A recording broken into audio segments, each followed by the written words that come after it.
Good morning. Thank you for joining us today for this exciting announcement. My name is Greg Turner. I'm going to be your host for the next few moments here in the MC. And I'm the proud MLA for Moncton South, but as well I'm the Minister of Post-Secondary Education, Training, and Labor, responsible for immigration, also responsible for opportunities in New Brunswick, economic development, and of course small business. And I'm the only politician in Canada that has a longer title than Minister LeBlanc has. And I worked hard to get that, to stay ahead of him anyway.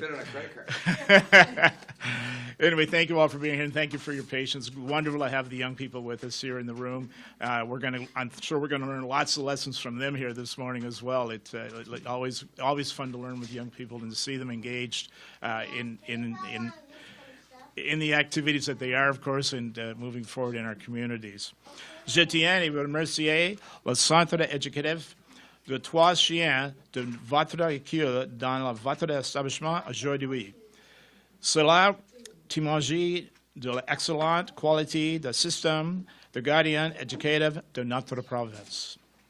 We have several important speakers with us here today, and I will introduce them as we move through the announcement. Without further ado, I'd like to invite the Honorable Jenna Sudds, the Federal Minister of Families, Children, and Social Development, to share the details of today's announcement. Minister? Excellent. Thank you. Thank you so much, Minister Turner. It's great to be here with everyone today. Hello, boys and girls. Bonjour. Fantastic. Excellent. Je tiens aussi à remercier tout particulièrement le personnel de le Centre éducatif de Trois Chiens et de nous recevoir aujourd'hui. The timing for today's announcement is perfect. As you all know, just a few days ago on New Brunswick's Day, we were celebrating the history, the culture, and the landscape and the achievements here in this province. And today, the celebrations continue. I'm delighted to be here with Minister Hogan, Minister Turner, and Minister LeBlanc. And when I look back at the journey that we've taken to establish the Canada-wide early learning and childcare system, I'm really proud of the progress that we have made in just a few short years and what we have accomplished together with the province of New Brunswick. Voyons maintenant tout ce que la province a accompli depuis la signature de l'accord entre le Canada et le Nouveau-Brunswick sur l'apprentissage et la garde de jeunes enfants à l'échelle du Canada. You've reduced fees for regulated childcare by an average of 50% and announced measures to support the creation of over 3,400 new regulated spaces.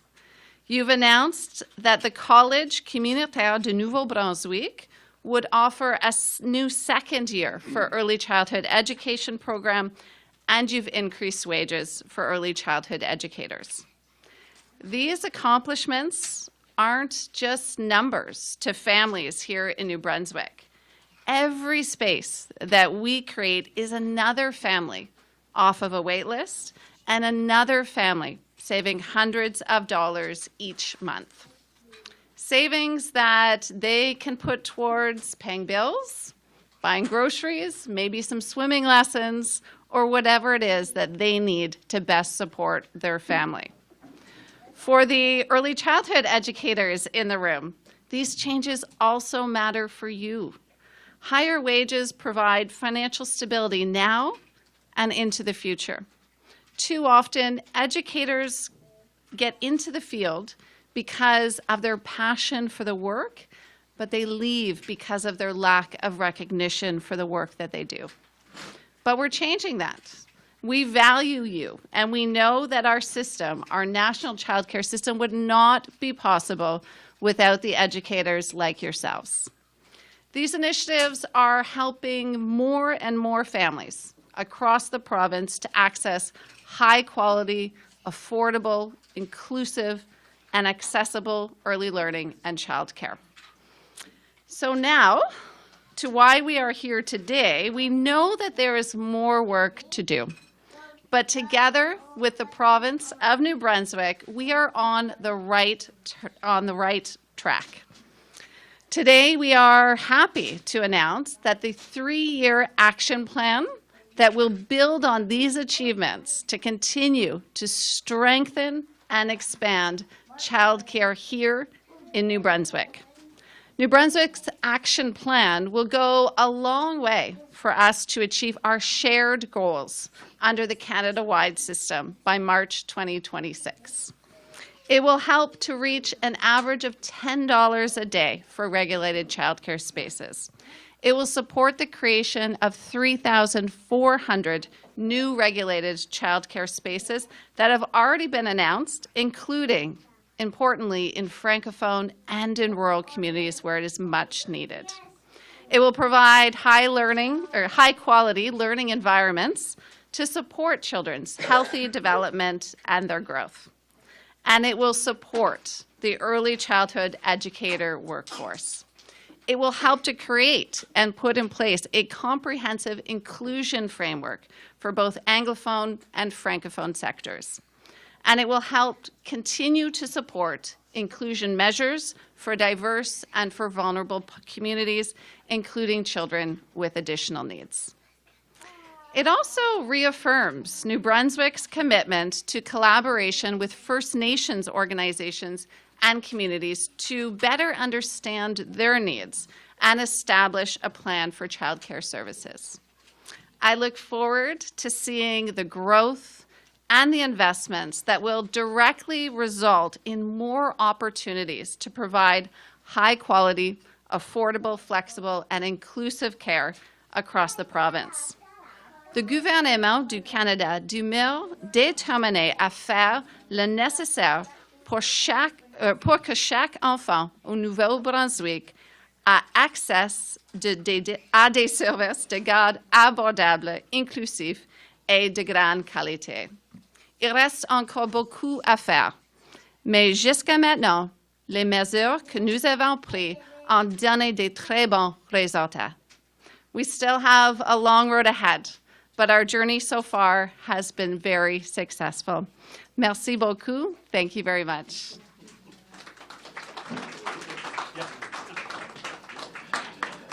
Thank you, Minister Sudds, for sharing this exciting news. At this time, I'd like to call upon my colleague, the Honourable Bill Hogan, Minister of Education, Early Childhood Development in New Brunswick. Please join me in welcoming him to the podium. Minister Hogan. I'm going to move that out of the way if you don't mind. I'm not sure who's here to see. You just put it on the floor. Well, I would put it on the floor. It just kind of takes up a lot of space. Morning, everybody. I'm pleased to be here today, and I'm pleased to be joined by Minister LeBlanc, and I know that he's having a barbecue this evening in Grand Dig. Everybody's welcome. And there you go. I'm not sure what you're cooking, but I hope there's lots of food. Do I look like I missed a lot of meals? Well, I'm not going to comment on that because that would be, inappropriate. And it's nice to actually meet Minister Sudds in person because that's we've spoken by teams, and now to meet in person, it really helps to build a bond so that we can continue to work together. So we're here to talk today. I'm here to talk today about the launch of our 2023-2026 action plan under the New Brunswick Canada-wide Early Learning Child Care Agreement. I find that to be quite a mouthful. I'd like to begin by thanking the staff of the Centre Éducatif des Trois Chênes for hosting us here this morning. Bonjour les enfants. This facility provides high-quality early learning and child care services for 24 infants, 97 preschool-aged children, and 100 school-aged children. Like many facilities across the province and the country, it directly benefits from the Canada-wide agreement. Since we signed the Canada-wide Early Learning Child Care Agreement in December 2021, New Brunswick has made significant strides in improving our early learning and child care system. We know families are feeling many financial pressures, and to help alleviate this, we have reduced out-of-pocket fees to attend a designated licensed early learning and child care center by 50% to an average of $12.82 a day. Notre secteur de la petite enfance de haute qualité n'existerait pas sans les éducatrices et éducateurs qui travaillent chaque jour pour soutenir nos plus jeunes apprenants. Nous apprécions profondément leur travail acharné et leur engagement. Nous avons mis à jour la grille de salaire et augmenté leur salaire. Nous avons fait des progrès importants dans le maintien en poste. Nous savons aussi que les exploitants des garderies éducatives sont confrontés à des coûts croissants et nous leur avons également fourni un soutien augmentant les subventions pour les services aux nourrissons et aux enfants de l'âge préscolaire de 15 $ et $3 par jour, respectivement. While we've already accomplished a great deal, we know that there's still lots of work to be done as we continue to improve learning environments for our youngest learners.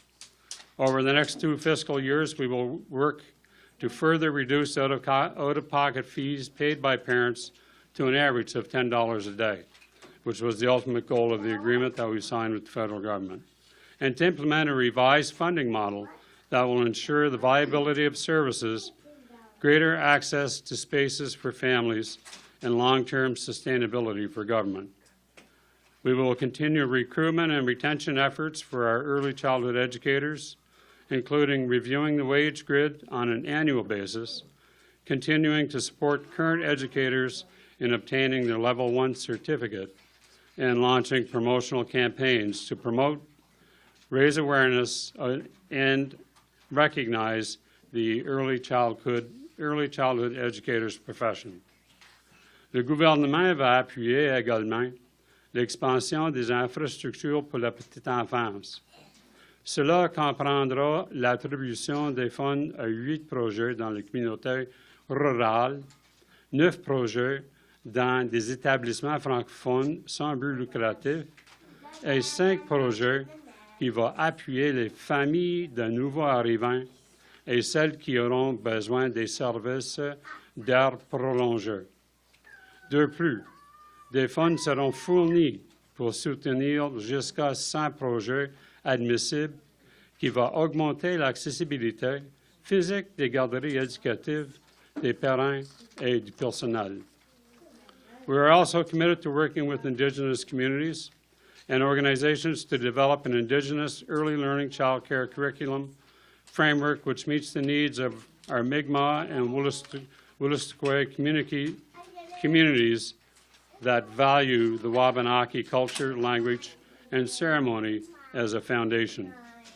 Dans l'ensemble de ce plan d'action, appuiera les familles du Nouveau-Brunswick et leurs jeunes enfants, alors que nous travaillons à offrir des services de garde abordables, inclusifs et de qualité supérieure dans toutes les régions de notre province.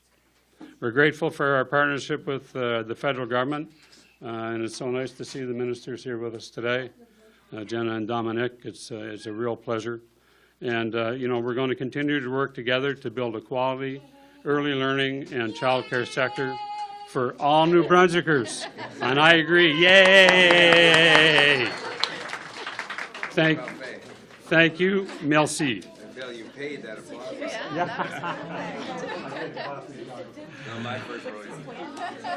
Thank you very much, Minister Hogan, for those words, and thank you to the audience. They're right on cue. You had them all primed up, I think, for sure. Look, next, I would really like to welcome to the podium the Honorable Dominic LeBlanc, Minister of Public Safety, Democratic Institutions, and Intergovernmental Affairs, to share a few words. Minister LeBlanc. There. Thanks, Bill, for leading that thunderous applause. I said to Bill, if nobody applauds, just make sure you applaud quickly. So thank you for that, Bill. Greg, thank you for joining us. It's always a privilege for me to be with colleagues and friends in the government of New Brunswick who've been great partners for us on the early learning and child care projects and other important files to the economic and social development of the province. So Greg and Bill, thank you for the partnership your government has shown us from the very beginning of those conversations we had on early learning and child care. I think it's important to obviously identify the success of those conversations. And I'm very happy in particular to be here with my friend and my colleague Jenna Sudds. Jenna has been in New Brunswick. We've been together, Jenna, twice in the last number of months. Jenna is a member of Parliament from the Ottawa area, had been a municipal leader in the Ottawa City Council before being elected to the House of Commons, and is doing a terrific job for our government on one of the most important economic and social policies in a generation, working with provinces to implement a truly national, accessible early learning, high-quality early learning and childcare system. And Jenna, thanks for coming to Moncton on a summer morning this morning. Je suis ravi d'être ici, surtout, et c'est un moment spécial pour moi. C'est la première fois que je rentre dans cette belle nouvelle école francophone, l'école Claudette Bradshaw, nommée après la regrettée Claudette Bradshaw, qui était collègue avec moi à la Chambre des communes pendant plusieurs années. C'était une amie, c'est quelqu'un que j'ai admiré énormément et je reconnais le geste de la province de nommer l'école Claudette Bradshaw, mais d'être dans cette école francophone nommée après quelqu'un qui a inspiré tant de personnes à s'impliquer dans la communauté, à s'impliquer dans la politique, à faire une contribution, mais c'est très spécial pour moi et c'est un bel hommage que vous avez rendu à Mme Bradshaw et je suis tout à fait heureux de participer ce matin à cet endroit si important.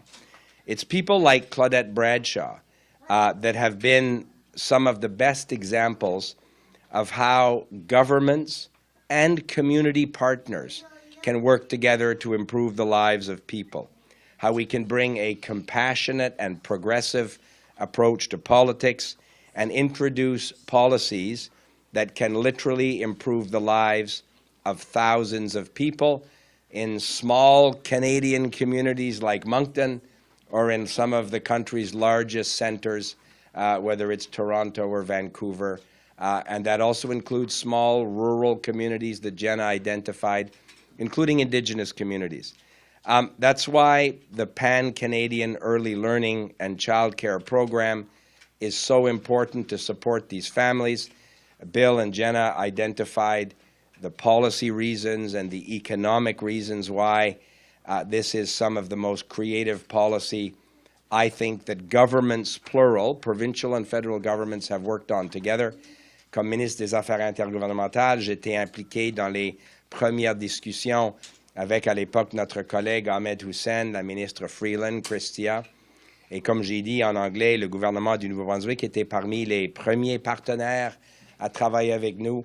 Aujourd'hui, Bill et Jenna ont annoncé la suite de ce partenariat et c'est tout à fait essentiel. C'est essentiel pour enlever le coût que beaucoup de familles, avec raison, trouvent difficile. Ça décourage des parents à avoir des enfants. On sait très bien que ça peut bien faire un programme d'apprentissage de la petite enfance et des garderies peut amener à une participation plus élevée des deux parents dans le marché de travail qui est bon pour l'économie, c'est bon pour les indicateurs sociaux dans la communauté. Alors, il y a tellement de bonnes raisons de célébrer ce matin encore cette étape entre le Canada et le Nouveau-Brunswick. Moi, je suis content d'être ici. Je suis content de voir les amis, les enfants qui sont ici. Moi, quand je suis arrivé, je pensais que c'était des bonbons que vous avez mis sur les assiettes-là. Moi, je pensais que les enfants avaient beaucoup plus de discipline. Moi, j'aurais mangé toutes ces jujubes-là.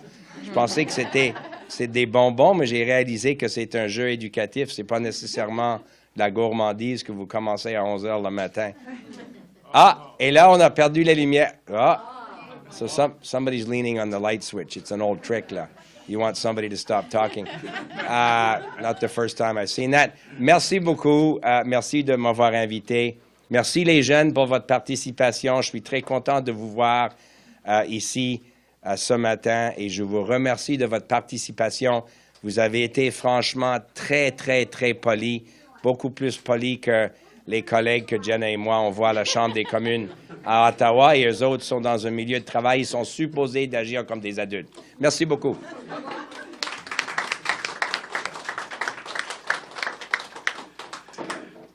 Thank you, Minister LeBlanc, and thank you for your remarks, obviously, and also your unique personality here that you bring to Moncton and Greater Moncton. I think we have a great working relationship. Goes way beyond politics. It's all about the people of New Brunswick, the people of Moncton, and doing the right thing at the right time for the right reasons. Well, I wasn't going to get the plug in there, but I paid way too much money for these suits that Greg would sell me at Pulpit. He loved every minute of it. But anyway, you know, listen. I also was a close friend with Clyde Bradshaw, much like yourself, and I always remember I was on Moncton City Council actually when this project was announced to build this facility. I was a city councilor, and Doug and Clyde had retired to this neighborhood. Actually, decided this was going to be their forever home, and all of a sudden the land started getting cleared and the steel was going up. And Clyde looked at Doug. What do you think they're doing out there anyway? And Doug, they're probably building a Walmart. It's probably a Walmart. And it turned out to be this wonderful, wonderful facility with her name attached to it that we have here today, doing a great job to help grow our community and also to work with the young people in the community. So kudos to the Bradshaws and the legacy they have left us in Greater Moncton, and it's great to see it being living on here forever and ever in this great facility. Pour terminer, j'aimerais donner la parole à Conrad Melanson, président du conseil d'administration du centre éducatif de Trois-Chiens. Monsieur Melanson. Merci beaucoup tout le monde d'être là ici. Merci aux distingués invités d'être parmi nous pour faire des annonces vraiment intéressantes, fort intéressantes. La garderie, elle est nouvelle. On a ouvert les portes au mois de septembre 2023, mais plus particulièrement, on a ouvert les portes pour les 0 à 5 ans. Ça veut dire, c'est le but de l'annonce aujourd'hui, c'est le financement des 0 à 5 ans. On a ouvert les portes seulement le 28 janvier 2024. Donc, c'est très nouveau. Chaque enfant que vous voyez devant vous bénéficie du financement du gouvernement fédéral. Et on est bien content de voir la participation fédérale, provinciale pour cette annonce aujourd'hui. Et si j'ai un défi à lancer à tous les paliers gouvernementaux, fédéral, provincial, même j'ajouterais municipal, pour les communautés qui veulent créer des garderies à but non lucratif, c'est les infrastructures qui manquent. Donc, si on peut trouver des manières innovatives à financer la construction de nouvelles garderies, c'est un peu ça le message que j'ai aujourd'hui. Mais sinon, les fonds opérationnels qui sont annoncés, on bénéficie, on a déjà des listes d'attente, mais le but de vous annoncer aujourd'hui, c'est qu'il y a encore des familles qui cherchent des places en garderie éducative. Et donc, j'encourage vraiment le développement. Moi, je suis un autre chapeau, je suis assistant coach au hockey, puis quand je vois les belles arénas qui sont dans nos communautés, je me dis, c'est qui finance ça? C'est pas les parents qui font des levées de fonds pour construire des arénas. Donc, il faut trouver des manières de financer, que ce soit des centres multigénérationnels, qu'on annexe une garderie aux côtés, ou des sortes de projets majeurs comme ça. Il faut toujours penser à des garderies. Puis je pense, si on crée l'infrastructure, le reste va s'en suivre, puis on va trouver des bénévoles comme nous, le conseil d'administration, pour la gouvernance. Fait que merci beaucoup encore d'être ici aujourd'hui. Et c'est ça. Je retourne la parole au ministre. Pas besoin de fermer les lumières pour toi. Merci, Monsieur Melanson. Doit pris la parole. We are excited about our collaboration with the federal government on this action plan and the impact it will have on families and child care operators across New Brunswick in the years ahead. Once again, we'd like to thank Centre Éducatif de Trois-Chiens for allowing us to host this event in their state-of-the-art facilities and for the amazing work that they do for children and their families in the Greater Moncton region. This concludes the speaking portion of the event. To members of the media, we will now hold a media scrum after we take an official photograph. I always want to get the official photograph in case Dominic has to leave before the scrum. We want to make sure that we get him in the picture. Anyway, thank you very, very much. Merci à tous d'être ici aujourd'hui. Thank you. very, very much, and we'll continue with the photograph, and then the media scrum will be just right. You don't have to leave your spots. We're going to do it right here in front of you. Thank you.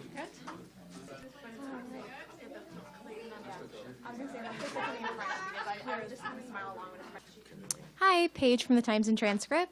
I have a question about the number of spaces that have been created. So I know the goal is 3,400 by 2026. Can you guys speak to how many for-profit and non-profit spaces have been created so far, and if we're still on track for that goal? Perhaps I'll start, and I'll pass to Minister Hogan to get into the details. But as you've rightly said, our agreement and the work that we've been doing collaboratively with New Brunswick is to ensure the creation of 3,400 new spaces here in New Brunswick, and ensuring that those spaces are inclusive and accessible, ensuring that we have the right balance of Francophone and Anglophone spaces, ensuring the Indigenous community is served, as well as rural communities and kids with disabilities. So there's a lot that goes into the efforts to create those spaces, which is why the action plan announcement today is so important. Because, of course, we can invest. We've invested $492 million with the province to create this system. But today's announcement lays out that plan of how, over the next 3 years, under Minister Hogan's leadership here in the province, that they will achieve those objectives. And so it's an important step in this process, and I'll turn to Minister Hogan to outline how those spots are being created. Thank you very much. I was thinking over the next 4 years, but time will tell. So yes, as Minister Sudds said, the allotment was 3,400 spaces, and we increased that by 200 for-profit spaces because that's where our need was in the province. In partnership with the federal government, we've provided more for-profit spaces in rural New Brunswick in both the Francophone and Anglophone communities. All of our spaces have been allotted. A couple of months ago, in conjunction again with the federal government, we made an announcement regarding infrastructure funding. So as soon as the spaces are created, then they'll be up and running. I don't have an actual today number because it changes daily. Oh, so you don't have a number on how many spaces have been created at this point? Well, the spaces have all been allotted. Mm-hmm. So we don't have any more spaces to allot. We've allotted 3,600 spaces. We are in discussions to see if there's an opportunity to increase those spaces because we know not all the provinces have used what was allotted to them, but I mean that's a lengthy discussion and that's a different topic altogether. So we've allotted the spaces, and it takes a while. It can take up to 3 years to create an early childhood learning center, and with the infrastructure funding that's available, then hopefully they'll get created as soon as possible, and those spaces will be filled. And so all the centers and at-home daycares are now designated? All the ones that have been designated to date of the 3,600, yes. Okay. Thank you.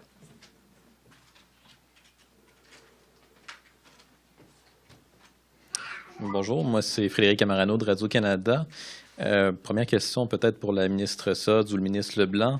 Je vois ici que, on parlait de 2400 places dans des garderies éducatives sans but lucratif. On a légèrement diminué ça. On en a alloué un petit peu plus pour le secteur à but lucratif. Est-ce que vous avez l'impression qu'on s'éloigne des garderies à but non lucratif, que vous avez donné, en fait, que vous avez donné raison en quelque sorte au Nouveau-Brunswick?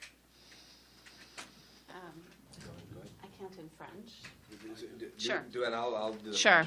I'll call in the heavy to help me out with the French. I mean that in the nicest way. Thank you for the question. Merci pour la question. Je suis désolée, je ne peux pas répondre complètement en français, mais quand même. So undoubtedly, as we have been working to create this national system, we set out to create a public system that was predominantly focused on non-for-profit and public spaces.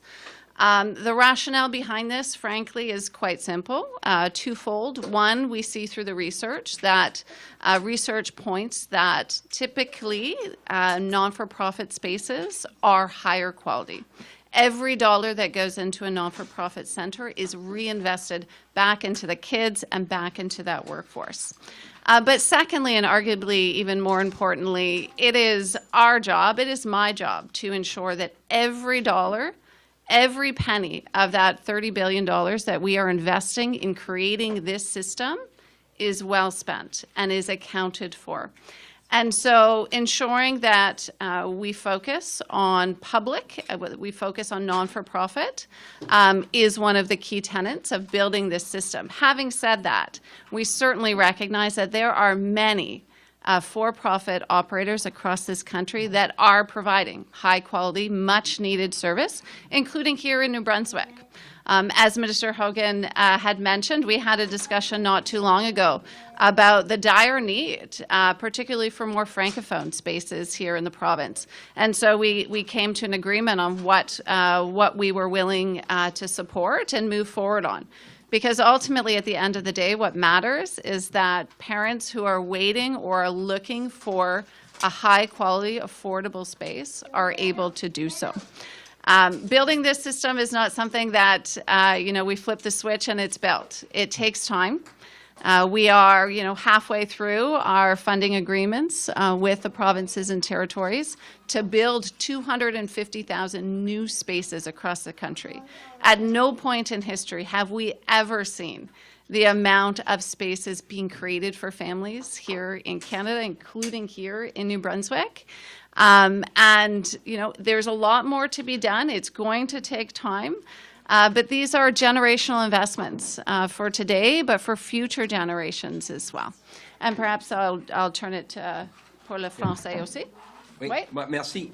Merci, Jenna. Juste pour ajouter la question de l'équilibre entre le secteur privé et les garderies à but non lucratif, vous avez souligné un ajustement qui a été fait dans cette prochaine entente avec la province. Le gouvernement du Nouveau-Brunswick et des opérateurs de garderies privées de haute qualité. Souvent, c'est des femmes entrepreneurs. Moi, j'en connais dans la région de Saint-Jean, par exemple, qui sont en train d'investir à construire des centres d'éducation et de la petite enfance d'autre qualité. Alors, il faut trouver la façon appropriée de les intégrer dans ces investissements du gouvernement fédéral et provincial. Le Nouveau-Brunswick et le ministre Hogan et moi avons discuté de ça à plusieurs reprises, ont avancé l'idée que peut-être dans certaines régions, que ce soit des régions plus éloignées, il n'y a pas souvent ces infrastructures à but non lucratif qu'on a à Moncton, à Saint-Quentin ou à Richibouctou. Et si le secteur privé est capable d'offrir, selon la qualité exigeante, dans la mesure des proportions que nous avons négociées avec la province, il y a une façon de les inclure. Alors, ce n'est pas un choix binaire. Il y a une façon, je pense, de reconnaître que des investisseurs privés, et comme j'ai dit, souvent, c'est des femmes entrepreneurs qui ont la passion de construire et d'opérer des garderies de haute qualité. La province est responsable, évidemment, de réglementer ce genre de questions, mais nous avons démontré une volonté de travailler avec les provinces afin de trouver cet équilibre-là. Comme Jenna a bien dit, l'objectif pour nous, c'est de s'assurer que les espaces sont créés, que les centres s'ouvrent et qu'on soit capable d'accueillir les enfants et aider leurs familles. Alors, il faut travailler et reconnaître que peut-être l'approche dans une grande ville, dans une autre province, est peut-être pas tout à fait précis pour une région rurale, francophone minoritaire. Alors, c'est pourquoi il y a ce genre de discussion continuelle avec nos partenaires dans les provinces. Puis, j'aurais aussi une question pour vous, M. Hogan. Vous l'avez entendu comme moi, M. Melanson a fait un cri du cœur tantôt. Il demande plus d'investissement dans les infrastructures. Est-ce que vous êtes prêt à investir davantage dans les infrastructures, dans les garderies? Merci pour la question. Ça fait, je crois qu'à peu près 3 mois là, qu'on avait annoncé un partenariat entre nous autres et le gouvernement fédéral pour investir dans l'infrastructure pour nos opérateurs, opératrices, pour construire de nouveaux édifices là, pour créer plus des espaces.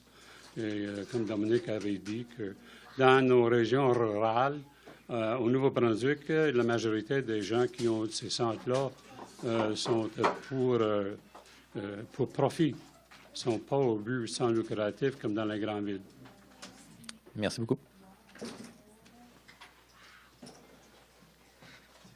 Hi there, I'm Rhythm Rati from CBC New Brunswick. My first question is for both Minister Sudds and Minister Hogan.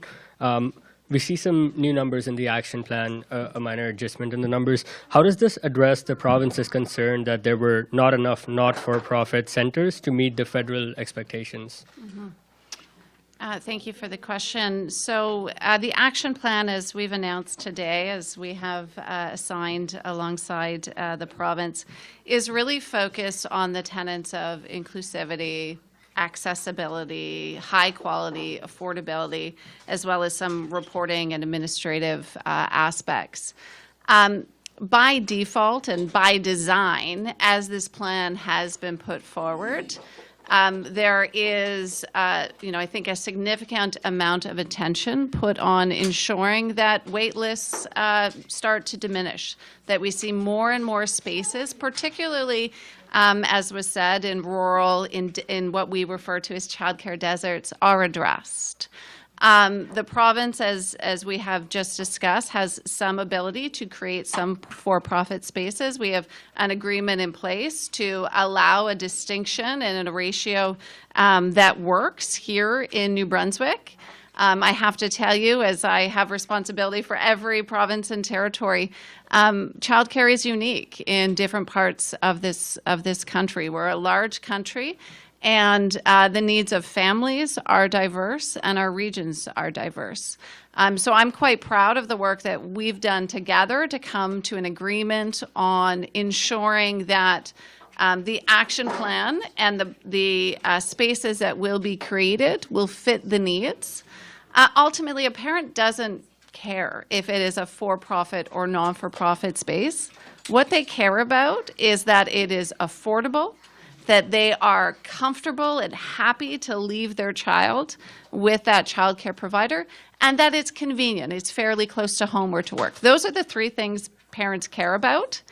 And so I think that is front and center in our conversations. And I think when you reflect on what's included in the priorities and the actions that the province is taking through the action plan, that is reflected to meet the needs of families here in New Brunswick.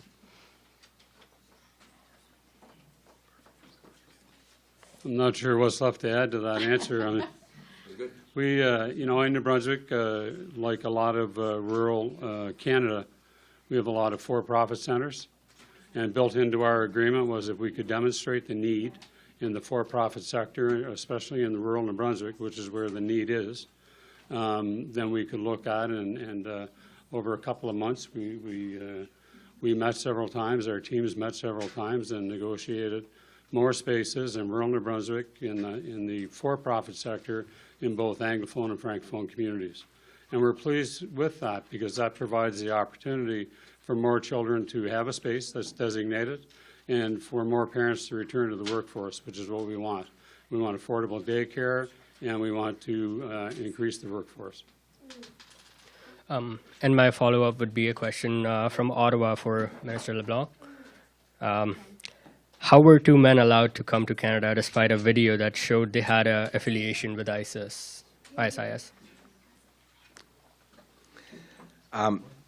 So you're raising a case that is currently before the courts. There are very serious criminal charges that both these men are facing. In fact, I think there's a court appearance, I was told, even later today.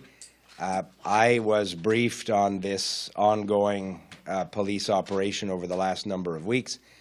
I was in Ottawa yesterday and had a discussion with the Commissioner of the RCMP, the Director of CSIS, and other officials. Obviously, the internal reviews in terms of the security screening process with the Department of Immigration, Refugees, and Citizenship are ongoing. It's important to establish, we think, the chronology. There have been some public allegations around certain information. It might be interesting to know when that information came to light and when that information was in the hands of which decision maker.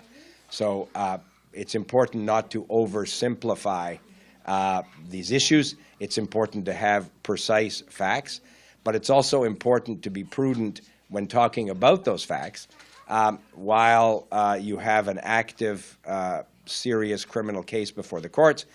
And perhaps the last thing I would say is that in the case of these particular arrests, it shows that the RCMP national security team did terrific work. These two people were apprehended and taken into custody, are facing very serious criminal charges. And that particular effective police work from the RCMP and their security partners may very well have prevented a violent or dangerous incident from unfolding. So I think we owe the RCMP and their security partners a lot of gratitude for the effectiveness in the way they handled that particular case. And as I say, I was privileged to see them working on this particular case some weeks out, and it ended as a successful police operation, and these people are now in jail. Thank you. I'm just going to jump in. I can't go to the microphone because I have to ban the camera as well, but just following up on my colleague's question, Minister LeBlanc, is your department launching an investigation into how someone who allegedly appeared in an ISIS video managed to get into Canada and get citizenship, and what will you do to stop that from happening again?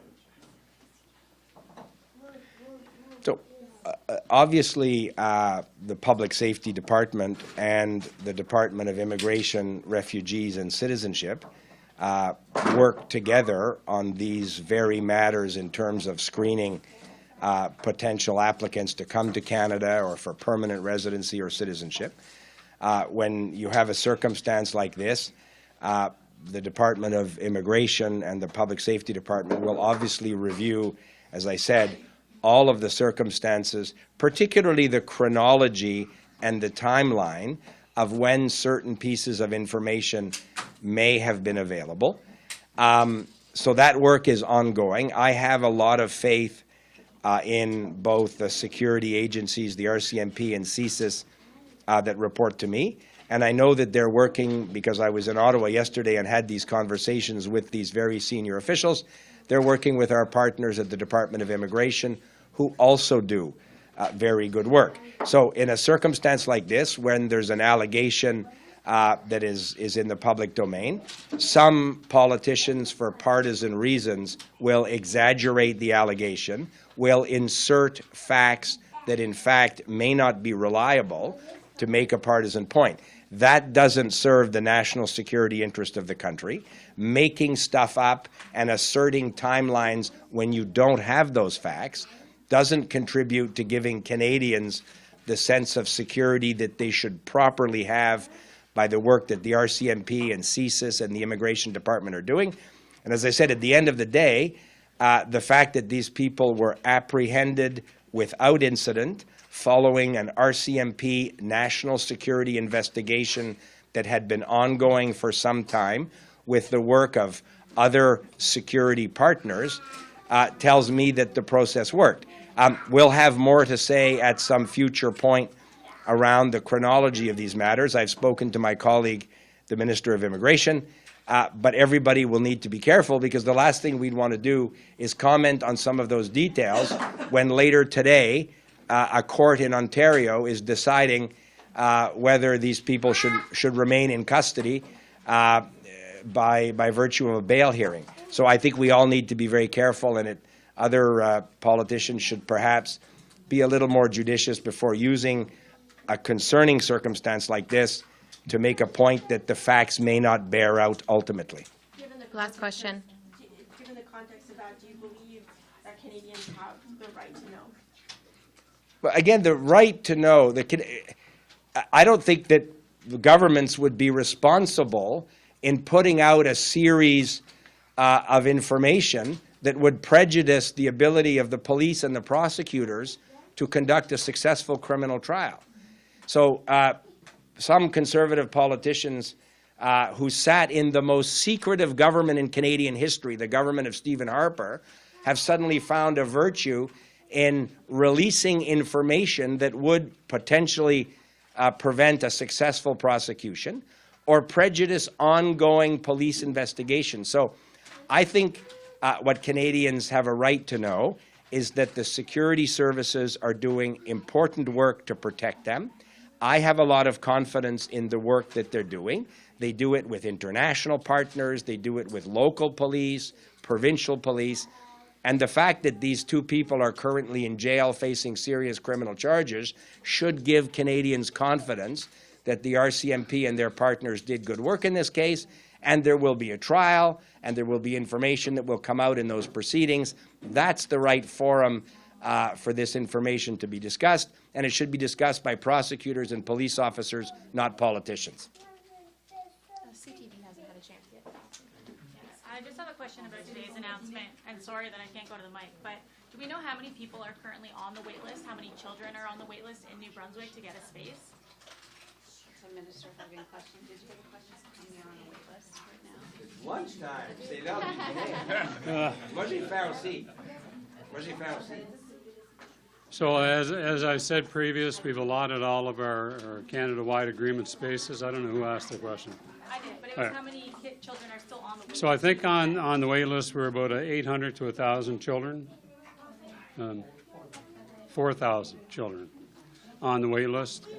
So there's still a high demand. I mean, everybody wants to have the average of $10 a day. I certainly understand that.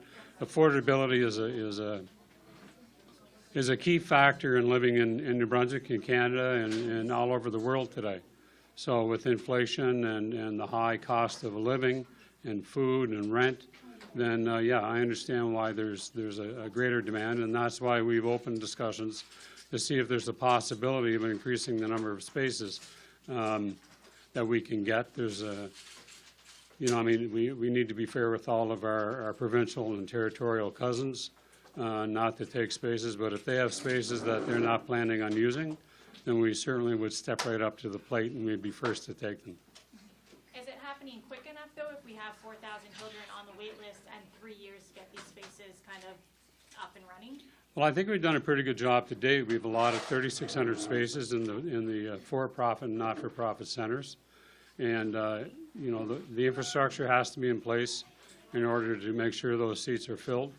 If something happens and the infrastructure doesn't come together for some operator, then we'll allot those spaces to the next people on the list.